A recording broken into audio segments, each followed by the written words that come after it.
of the New Life in Christ Assembly. We now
Nagpapakumbaba, nagsusumamo,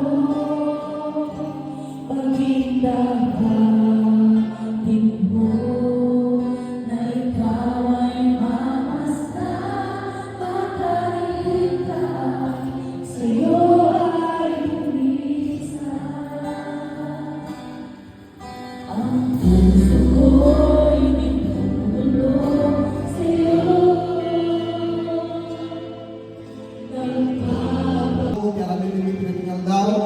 Patuloy Ama, kayaman ng Ikaw Diyos, patuloy ako, na proteksyon mo, kinipagkita tayo mga po, piragsak mo kang may sa akin.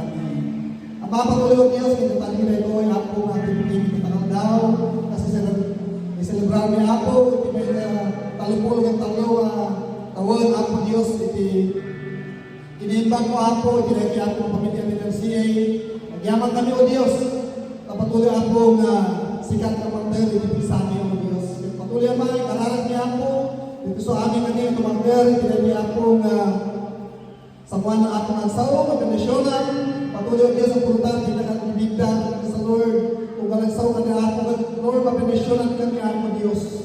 Kaya kastamat ako, itagbikin na ako, ipagdaydayaw ako, kapatuloy kami o Diyos, na kondisyonan ako, ipagdaydayaw kami, pagmamaysay na kami ako Diyos, kung bayan na lumang kami ako, magtrimo o Diyos, may lorong mo, ipagdaydayaw yung lugar, ng naman kami, ilawatin ng Espiritu Santo, kapag may maysahin na kami ako Diyos, ang pinaglan na yan mo, kapag bigas na kami Ama, ang daydayaw kami ako, Diyos, tutugin pinapundo o Diyos, yung kondisyonan ako, ang bayan, tegsao, Pangibigyan isasaw pa ako ng misyonan, managtaran ko Diyos, pagkabigas ng isaw, kung din yung pinakatihan ko ng Lord, mapinisyonan kami, mapapiksan kami, mapabilag kami ako, hindi pa nag-serving ka o Diyos.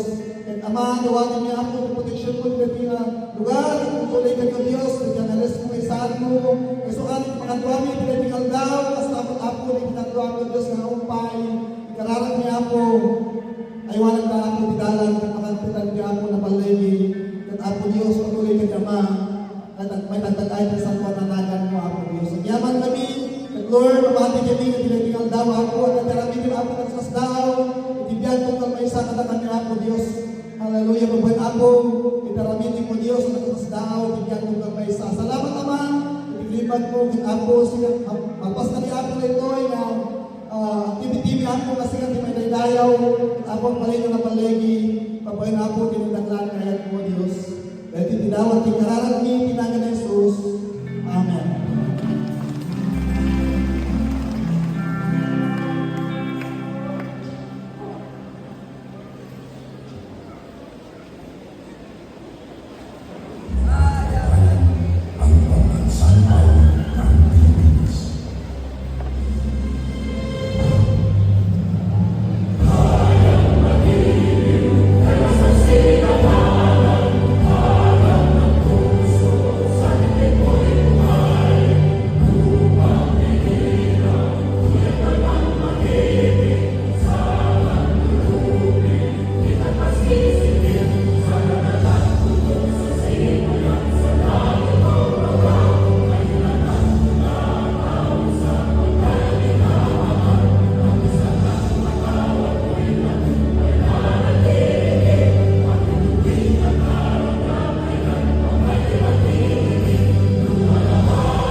na magkaroon ng Bible study sa kanyang pamilya at mga kapitbahay.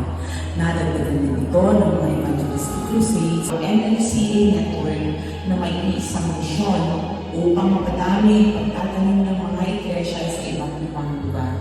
Noong 2022, ang New Life Christian Assembly ay napalitan sa New Life in Christ Assembly. Faithfulness ng ating Panginoon for 33 years dito po sa NLCA family. So, una kong i-welcome ang ating architect and father of the province, Sir Julie Kuwang. Palagi yan. Hindi niya pwedeng ilang sangguniang bayan, Honorable Agsalda at ang kanyang buting asawa. And of course, our kapitan, Rosalyn. Direktura. And Nation Joffrey, Tagalang ng Miis.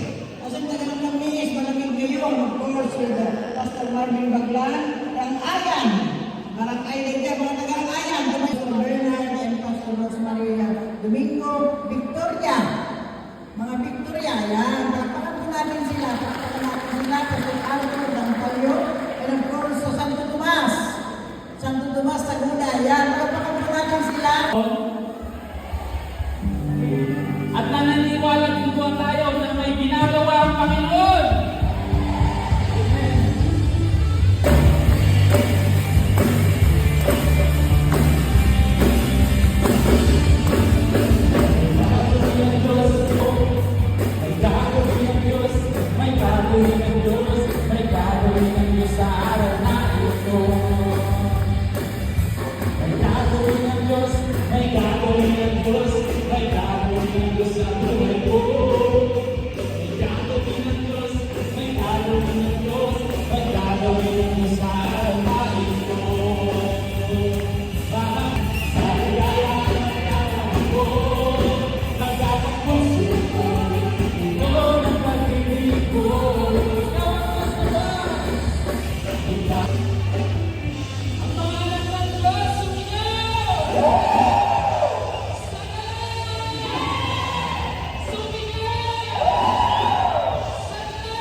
Let us continue to worship our God.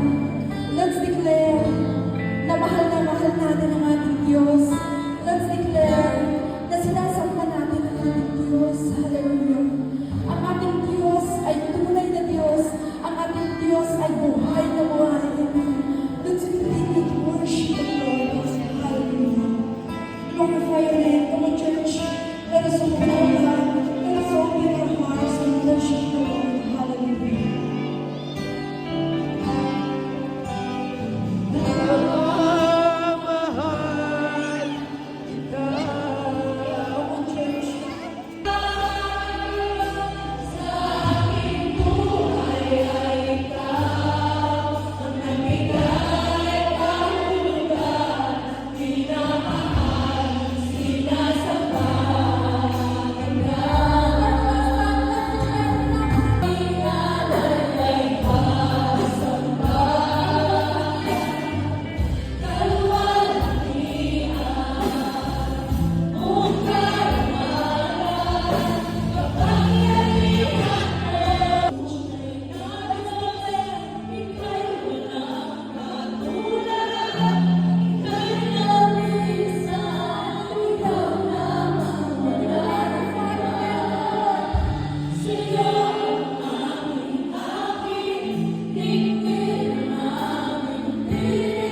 Jesus. Maghari ka, Panginoon, sa aming buhay. Maghari ka, Panginoon, sa aming puso, Lord God. Maghari ka sa aming church, in this church, Lord God. Hallelujah. We lift up your name, Jesus. We lift up your name. We thank you, Lord God, for your presence, Lord. Ang yawa mo niya, kung hindi na impact mo ako, Diyos. Ang sila lang, Lord God, ang pinagdagdagan mo, Lord. We glorify your name. Glory belongs to you, Lord God. Glory belongs to you. Hallelujah. In Jesus' name. Palakpakan natin ang ating Diyos sa buhay.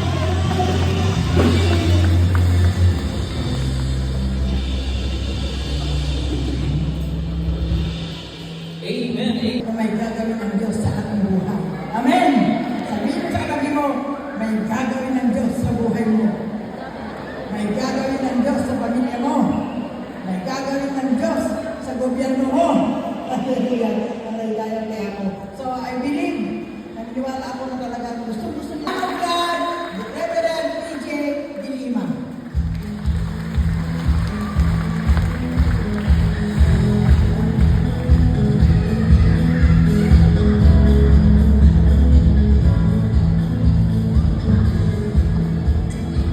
Amen. Good morning, church. Magandang umaga po sa inyo lahat. And again, we want to thank the Lord God for making this day possible. Happy anniversary po sa inyo lahat. Happy 33rd anniversary. Pwede niyo po bang sabihin ngayong umaga 33rd? Sabihin niyo po na gising na po kayo. 33rd. Parang tulog po kayo eh. So, if you are going to look at this number, patunay po na nagtatag ng NLCA ay ang Diyos. Hindi po ito gawa ng tao. So minsan po palakpakan natin ang Panginoon.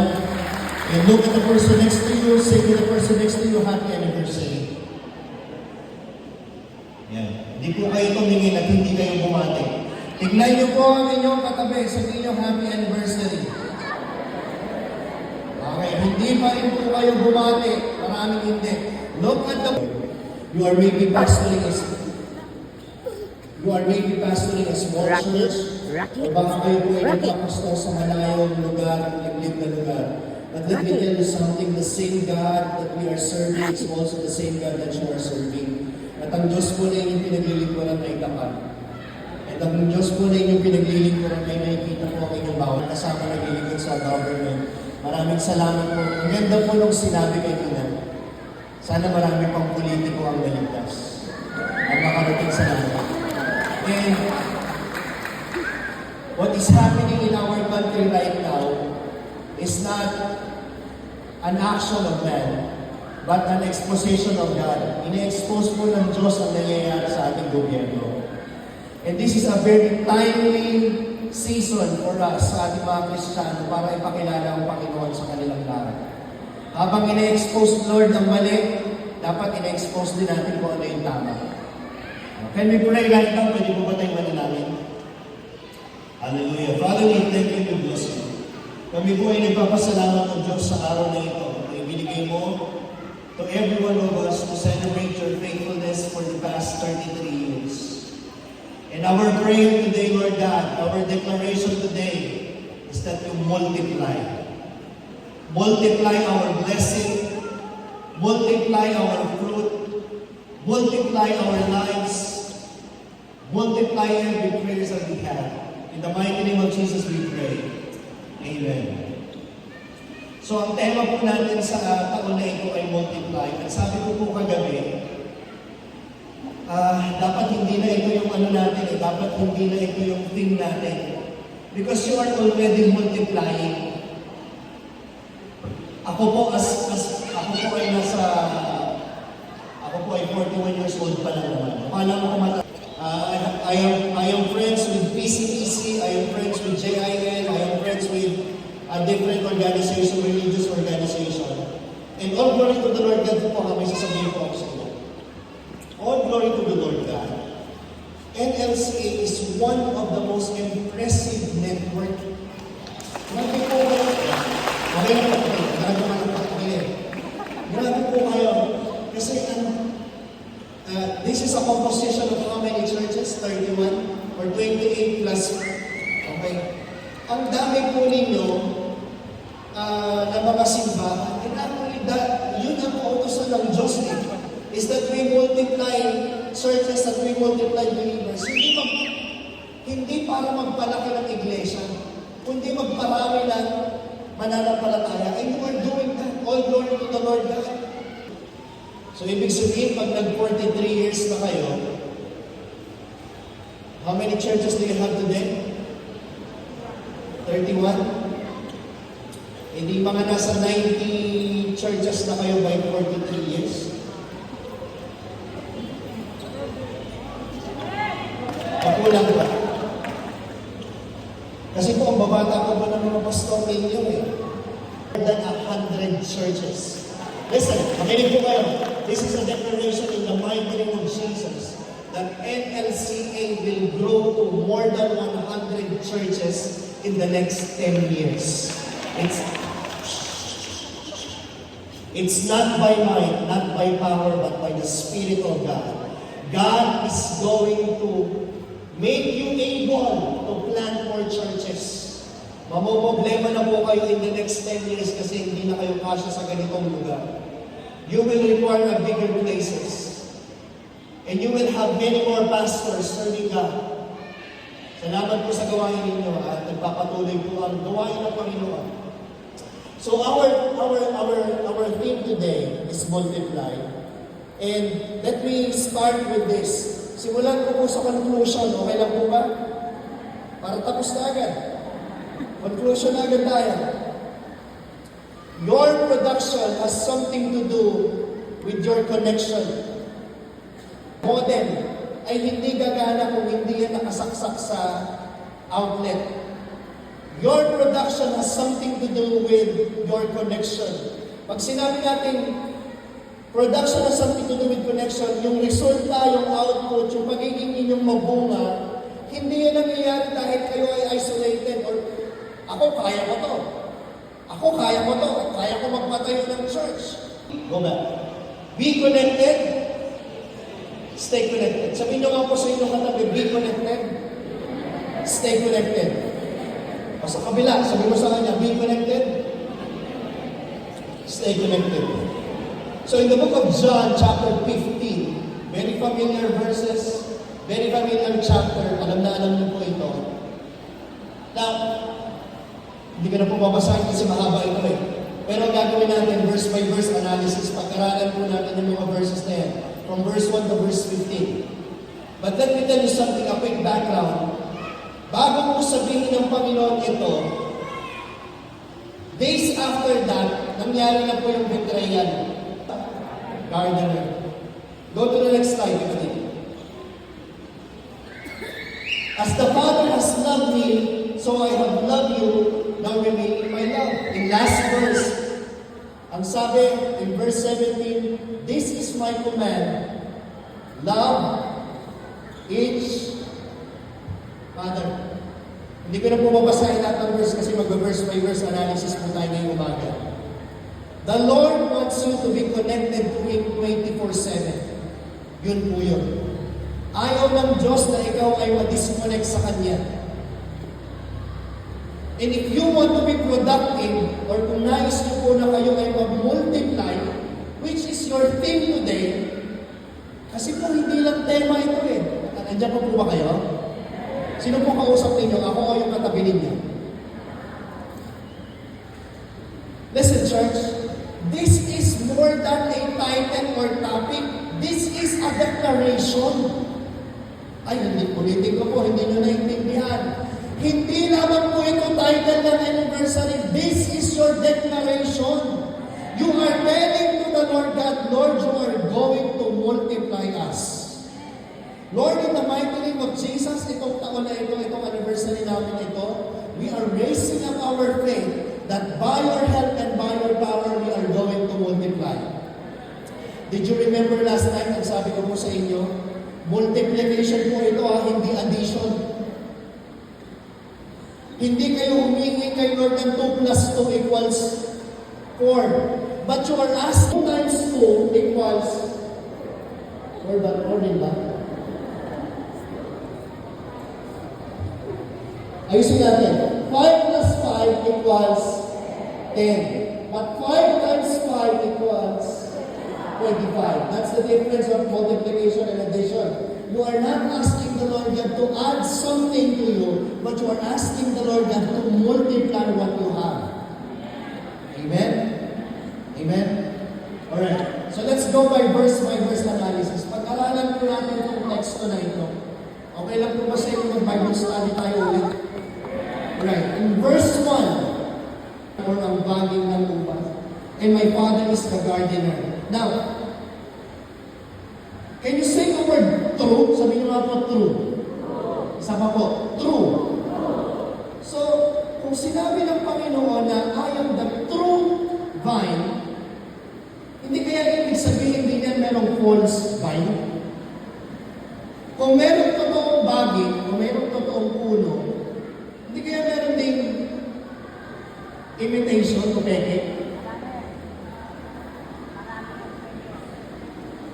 Yes. Because there is also a vine of lies, vine of misery, vine of sin and death, and that is the false vine, or that is your connection with the enemy. Ang enemy nakikipag-connect din sa atin yan. Nagbibuild din yan ng peking vine. Have you ever noticed, church, listen, have you ever noticed, bakit ang isang tao, kahit walang relasyon sa Diyos, hindi nag-pray, hindi nagtatights, hindi nag-offering, hindi nagsisimba, pero yung mayaman. Actually, kung sino pa yung walang relasyon sa Diyos, sila pa yung lumalaki yung mga bahay. Andiyan pa po ba kayo? You remember when nag-fasting si Jesus? Anong sabi? I will give you the kingdoms of the world. I will make you. So kahit ang kaaway, kaya ko nang bigyan ng mga ganung bagay. You think that is a blessing? Akala mo lahat ng meron ka ay galing sa Panginoon? Akala mo lahat ng meron ka ay blessing? Kung hindi yan galing kay Lord, it's not a blessing. In fact, lahat ng bagay na hindi nanggagaling kay Lord, it's more than a curse. Gusto ko mong imagine mo yung buhay ng mga Biskaya 2 years ago. Living in a very luxurious home, ang laki ng bahay, ang daming kotse, kung saan pumunta makakapunta, kung anong gusto piliin, mabibili. Bibili ng kotse kasi gusto ng payong. That is their life 2 years ago. But look at their lives right now. Tingnan niyo po yung buhay nila ngayon. Very miserable. Kasi hindi lahat ng material. Lahat po tayo ngayong umaga, ang nag-create po sa atin ay definitely sino po? Salamat po sa dalawang sumagot. Sino po ang nag-create sa atin? Si Lord. Create tayo ni Lord para din sa Kanya. Tama? God created us and He created us for Him. Brother, what's next to this slide? Yan. Ang sabi po ni Rick Warren, you were made by God and for God. And until you understand it, life will never make sense. Ang Diyos ang naglalansang, ang Diyos ang gumawa sa iyo at ginawa ka niya para sa Kanya. Hanggat hindi mo nauunawaan yun, hindi magkakaroon ng kabuluhan ng iyong buhay. Sabi ko kanina, habang nag-aalusal kami sa table ng mga co-family, si Joey daw hindi alam kung magpapastor o hindi, kaya hindi sinusuportahan ng nanay at tatay. Hindi nila sure kung magtutuloy ng pagpapastor. Pero look at Pastor Joey right now, pastor na. Kind of like in my story naman din. Bago ako nag-Bible school, nag-psychology muna ako, psychology, sa ISU, sa Bella State University. Nag-aral din ako sa La Salle. Nag-aral din ako sa Olongapo po, even sa Manila. 4 na course. Lahat puro first year. pero pastor po ako. Minsan tumitingin ako sa salamin, hindi rin ako makapaniwala. Gusto ko pala ito. But let me tell you something. God created me for Him to serve Him. And when I started serving the Lord God, I understand the purpose of my life. Yun pala yun. Maglingkod pala ako sa Panginoon. So I thank the Lord God. Ngayon pong umaga, alam niyo na rin yung purpose ko sa buhay. Huy! Parang hindi. Sa ating po mga lingkod ng Diyos, your very purpose right now is to serve the Lord God. Amen? Maglingkod po sa Panginoon, maging tapat po sa Panginoon. Let me tell you something, pastors, makinig po kayo. Alam niyo po ba pag tumigil kayo mag-pastor, hahabulin po kayo ni Lord. God is going to chase you. Your calling is going to chase you kahit saan. Kahit magtrabaho kayo, kahit magtago kayo, magpapadala si Lord ng malaking balyena. Because our very purpose is to serve the Lord. Pwede po ba natin palapakan ng ating mga pastor? To 6. Ang sabi po dyan, Jesus cuts off every branch of mine. God cuts off every branch of mine that doesn't produce fruit. And He prunes the branches that do bear fruit so that it will produce even more. In verse 6, anyone who does not remain in me is thrown away like a useless branch and withers. Such branches are gathered into pile to be burned. Now, I want you to listen carefully, church, kasi medyo malalim po ang explanation nito. Ito pong mga verses na ito that we can find in John chapter 15. It has something to do with cutting and pruning. Sabi niyo nga po, cutting. Pruning. Alright.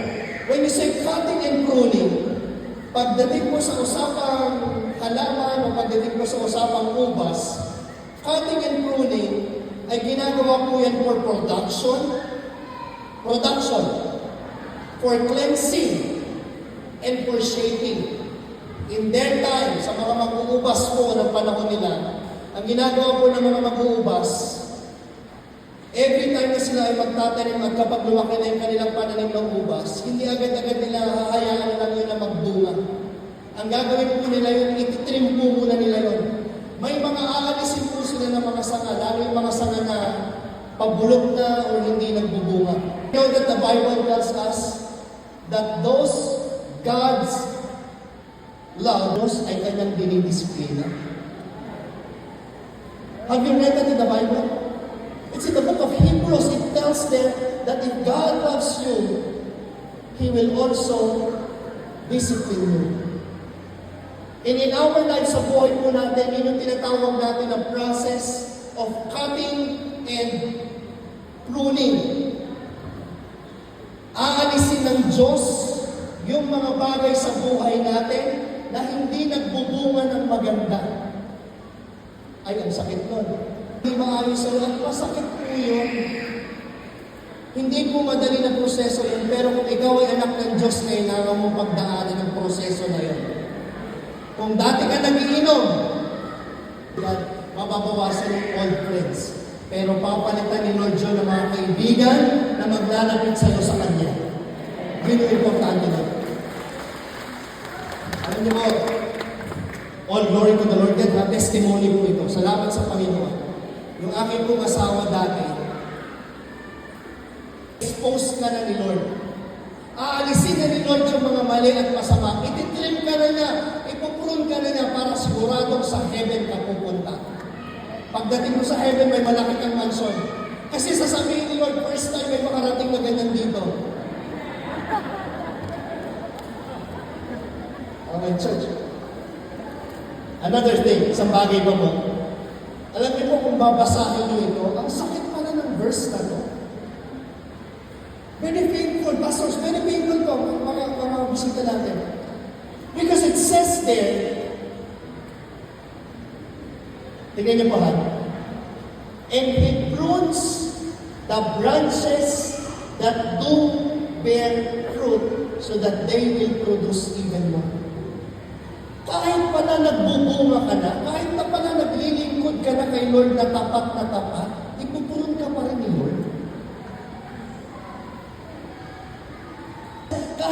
naglilingkod ka na kay Lord, aayusin niya pa rin at aayusin niya ang buhay mo para mas maging mabunga ka. Ay, church. Ang tagal mo na sa church, member ka pa rin. Hindi pwedeng ganon. Ang totoong connected kay Lord, nagpa-progress yan. Kung 33 years ka na sa church, dapat ka pastor ka na eh. Dapat ka leader ka na eh. Kasi you are telling to the Lord that, Lord, trim me and prune me. Because you will not multiply if you will not allow the Lord God to trim you and prune you. Sige, bilisan na lang po natin. Next one, next verses. If you remain in me and my words remain in you, ask, ano daw po? Ask whatever you wish, and it will be done for you.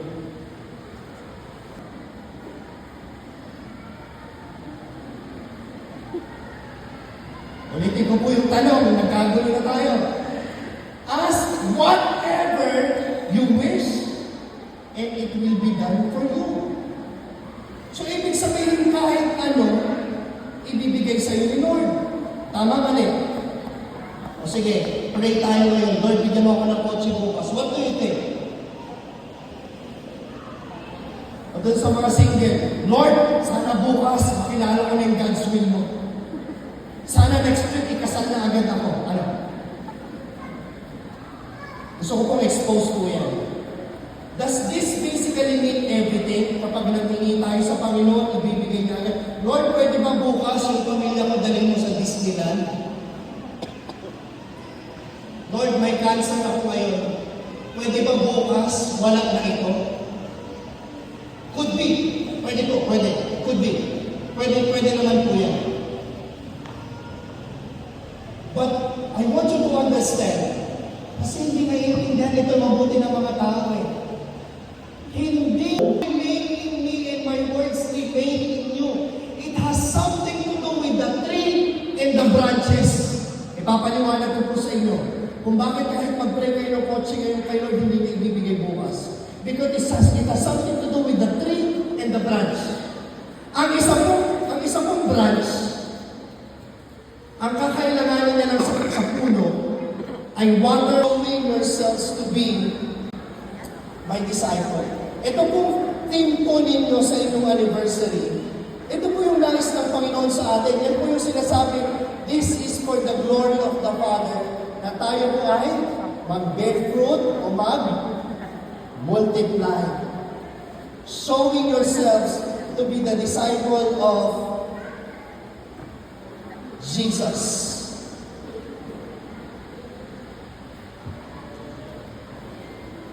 Alright, so it is very important that you are connected to Jesus kasi yun ang will ni Lord sa'yo so that you will bear fruit. Kapag di ka connected kay Lord, wala kang multiplication, walang production. At kapag hindi ka nagmumultiply, kapag wala kang production, wala kang bunga, mukha kang hindi disipulo ni Jesus. Yun po yun. Church, that's it. Magmumukha kang disciple ni Jesus kung nagpuproduce ka lang. Pero kung di ka nagpuproduce, hindi ka mukhang disciple ni Jesus. Tanungin ko po kayo personally. I'm almost done. Tapos na po ako. But let me ask you personally. Kailan po yung huling pagkakataon na kayo po ay nag-invite sa church? Nag-invite? Kaibigan, kamag-anak? Kailan? Sino po dito ang may dinidisciple? Taas kamay. Taas kamay. May mini-mentoran. Taas kamay. May mini-mentoran kayo. Taas kamay. So, ibig sabihin, mas marami ang hindi. Church, ang will ni Lord sa atin, para sa kanyang kalwalhatian, magbunga tayo. Mag-multiply tayo. Para tayo ay magmukhang disipulo ni Kristo. Without the production, without the multiplication, without the result, our Christianity is questionable. Next slide, brother. Okay. As the Father has loved me, so I have loved you. Now remain in my love. If you keep my commands, you will remain in my love, just as I have kept my Father's command and remain in His love.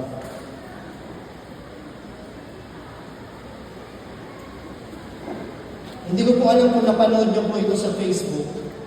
Meron pong isang sikat na vlogger, sikat na social media influencer.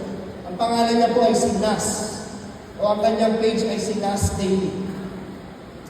Ito pong si Nas Daily, ang ginawa niya po, sa loob ng 6 na buwan o 1 taon, lahat ng mga main religion sa buong mundo ay pinuntahan niya. So pumunta siya sa mga Buddhist, pumunta siya sa mga sa Muslim, sa Islam, sa Christian, so on so forth. Pagkatapos po ng 6 na buwan hanggang 1 taon ng kanyang pag-ikot sa mundo, para pag-aralan lahat ng religion sa mundo, ang sabi po ni Nas, ang natutunan niya, pagdating sa mga Muslim, sa mga Islam, they are a religion of discipline. Very disiplinado daw po yung mga kapatid nating Muslim, yung mga Islam. Ang sabi niya, ang komento ni Nas Daily, what I have learned about Christianity is that they are a religion of love. Sila yung mga tao, sila yung mga organization o relihiyon ng pag-ibig. Which is actually true. Because Jesus Himself, ang sabi ng Panginoong Hesus, love each other just as how I love you. This world will know that you are my disciple with your love for one another. Sa pamamagitan ng pag-ibig nyo sa isa't, tignan nyo nga po ang inyong katabi. Tignan nyo po, church, ang inyong katabi. Mukha po bang kaibig-ibig? Yes. Kristo sa pamamagitan ng pag-ibig. Which boil us down to the idea na dapat kapag Kristiyano ka, mapagmahal ka. Ang hirap kayang mag-multiply kung hindi ka mapagmahal. Huy! Mahal. Mapagmura. So it is very important as a Christian, if you want to multiply, dapat may pagmamahal sa'yo. Pwede po ba natin practicein ngayong umaga? Tignan nyo yung katabi, sabi mo, I love you with the love of the Lord. Kita nyo po yung iba sa inyo, galing sa inyo. Hindi nyo masabi ng mabuti. Isa ba? Already loving. What's the next one? Next one. Isa pa po. Something to do with connection. Sino po dito connected kay Jesus? Taas kamay. Alright, sige. Bago tayo magtapos, ang ano po muna, ano yung mga quality ni Jesus? Ano yung mga katangian, nature ni Jesus? He is humble, loving, caring, understanding, ano ba po? Ano yung share? If you are connected to Jesus, yung mga pinagsasabi po natin na katangian dapat meron din tayo. You are not going to multiply, you are not going to produce if you are not connected to Jesus. At kung hindi nakikita sa atin ang mga katangian niya. The church, sino pong ready na mag-multiply? Salamat sa dalawa. Sino pong ready na mag-multiply? Pala ako bago ako magtapos. Ready? Are you ready to multiply? Lahat na po ng handang mag-multiply tumayo. Can I call on the worship team mga alabaw? Come on, church. Come on, let's all stand on our feet. Tayo po tayo lang.